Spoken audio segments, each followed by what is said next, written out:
Hello everyone, today we will discuss our research.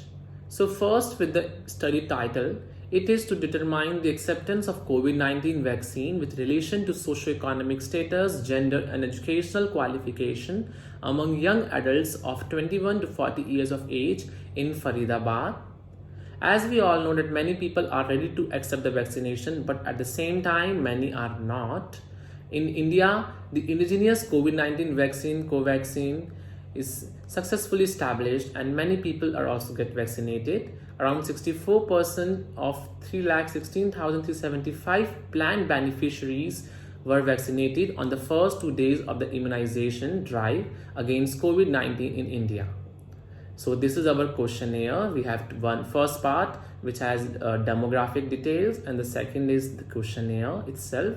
Then statement of problem to determine the acceptance of COVID-19 vaccine with relation to SES, gender and educational qualification among young adults in Faridabad. Specifically, we intentionally choose this topic to find the assessment of COVID-19 vaccine acceptance with regard to gender, with regard to socioeconomic status, and with the educational status of the people. Then hypothesis, we have null hypothesis and alternative hypothesis. Null is like no significant association between the acceptance of the COVID-19 vaccine with relation to socioeconomic status, gender and educational qualification among young adults in Faridabad. And at the same time, the alternative hypothesis is significant association between the acceptance of COVID-19 vaccine with relation to socioeconomic status, gender and educational qualification among young adults. Significance of study is like, as COVID-19 is a global pandemic, awareness and acceptability of COVID-19 vaccines are important. As we all know, vaccines are the one which can save the life of person and which can decrease the cases of COVID-19 in the country. So we strongly needed this. The aim is to find the awareness among safety and effectiveness of available vaccine candidates. And this will help the decision makers to formulate the efficient strategies that can help to implement the COVID-19 vaccination program successfully in India.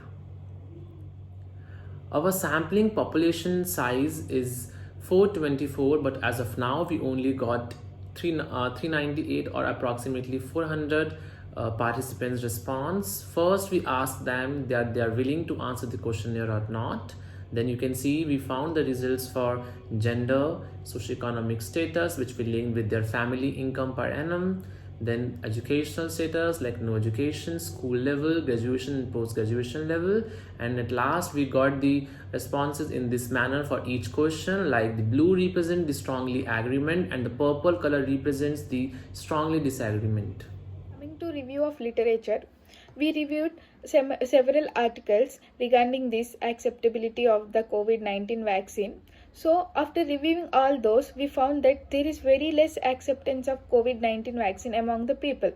So in one of the research which was done in Congo on the acceptability of this COVID-19 vaccine among the healthcare workers. So they found that there is only 28% of the COVID-19 vaccine is accepted by the healthcare workers.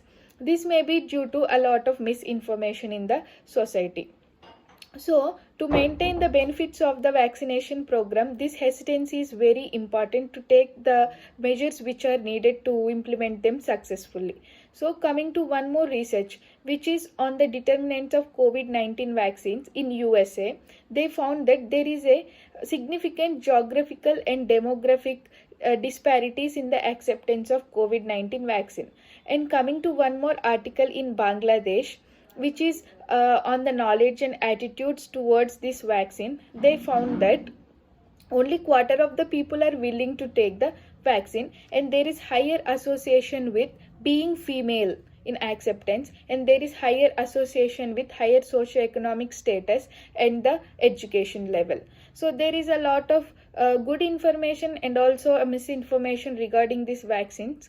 So but there may be potential of getting a negativity in people regarding these vaccines due to these misinformations or wrong informations in the media. Let's talk about the methodology. Firstly, the research design. The research design here is the analytical cross-sectional study design, which will be held in Faridabad among the young adult group people, which is from age 21 to 40 years old. Now talking about the questionnaire is consisting of two parts. First is the demographic details and the second is the questionnaire itself.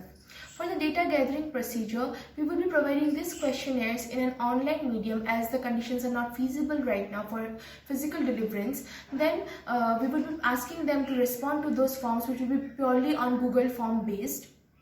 Nextly, if we talk about the instruments or the tools, they are the questionnaires itself. Whenever we talk about research, it should be valid and reliable. So for the validity, we have been testing this research to a study expert who has a expertise in this matters. Secondly, most important, we will be conducting a pilot test before conducting the actual survey. For the reliability, as it is a Likert based questionnaire, we will be using the Cronbach alpha test. Nextly is the statistical tool. Most importantly, after conducting the survey is to analyze the survey. For analyzing, we are using the ANOVA or the analysis of variance.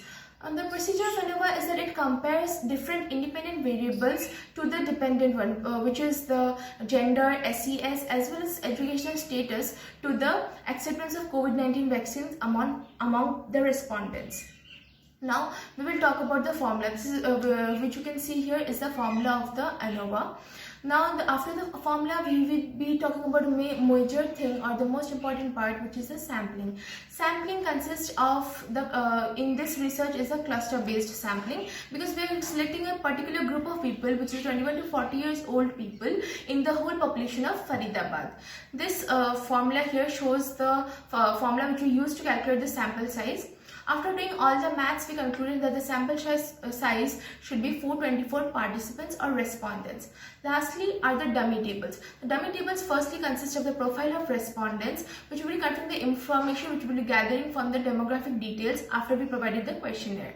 Next, or the last demographic or the dummy table which we will be using is the table for the ANOVA.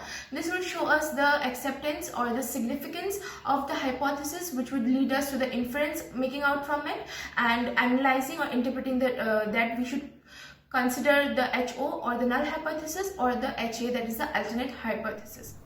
Now, ethical consideration. All procedures of our study are done according to guideline of institutional research ethics. Participants were informed about procedure, purpose, and participants' consent were taken during data collection.